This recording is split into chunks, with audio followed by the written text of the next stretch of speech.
ইজ্জত দেয় নাই, তুমি যখন আমারে কিছু ইজ্জত দিলা, তাইলে তোমারও কিছু দেওয়া দরকার।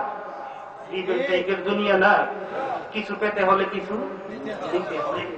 আল্লাহ বললেন ঠিক আছে, আজ থেকে আমি ঘোষণা দিলাম তুমি আশরাফুল মখলুকাত, সৃষ্টির সেরা। সুবহানাল্লাহ বলেন। আদম আলাইহিস সালামের সে মুআল্লার সাদের দিকে তাকালেন। সাদের দিকে তাকাইয়া যখন দেখলেন নূরে মুহাম্মদী জলমল জলমল করে, বাবা আদম আলাইহিস সালাম আমার আল্লাহর সামনে বললেন, ইয়া রাব মান হাযান নূর। সুবহানাল্লাহ বলেন। বাবা আদমের আকীদা যদি হয় আপনার আমার নবী নূর, তাহলে বর্তমান বাংলাদেশে সালাফি আহলে হাদিস ওয়াহাবিরা আমার নবীকে মাটি বলতে চায়।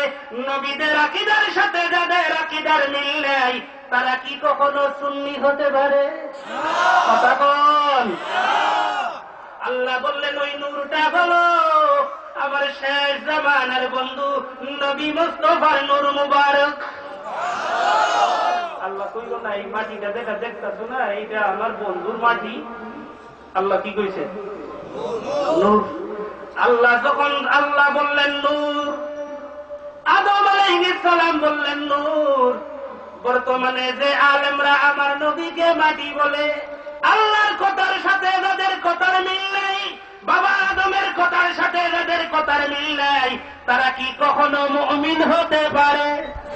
কথা বলেন। তাহলে ওদের থেকে সাবধান।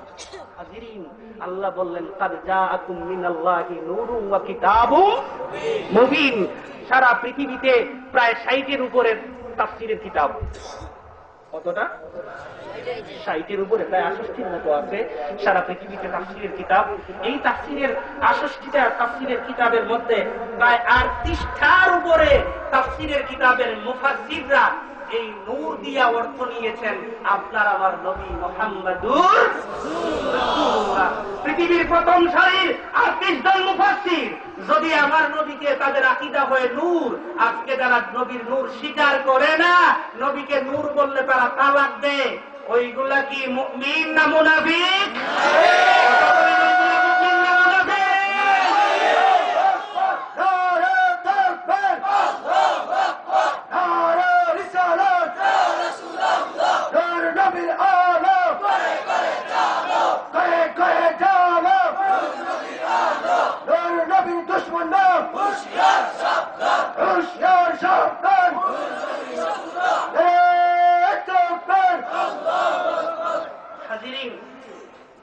আসলে আমার ভাই কি খারাপ না হয়, এত কম সময় তো কোথাও পাই না। আজকে কম পাইছি, ভালো হয়েছে, কারণ একটু বেশি রেস্ট করা যাবে। এতক্ষণ পর্যন্ত আপনাদের মুহতারাম অতিথিকে রেখে কথা বলাটা সমীচীন হয়নি। যদি মুহতারাম মনে কষ্ট পেয়ে থাকেন তাহলে আমি ক্ষমা প্রার্থী। আর জীবনে কখনো দ্বিতীয়বার যদি দেখা হয়, নূরের বিষয়ে এত সুন্দর একটা সাবজেক্ট রেডি করেছিলাম, আমি প্রথমেই বলছি 2 থেকে 2.5 ঘন্টা আলোচনা করলে বুঝতেন যারা মাটি বলে তাদের অবস্থান কোথায়, নবীদের আকীদা কি। হাজিরিন, নবী নূর যারা অস্বীকার করবে তারা কখনো মুমিন, আর মুমিন না হইলে বেহেশতে যাওয়া যাবে।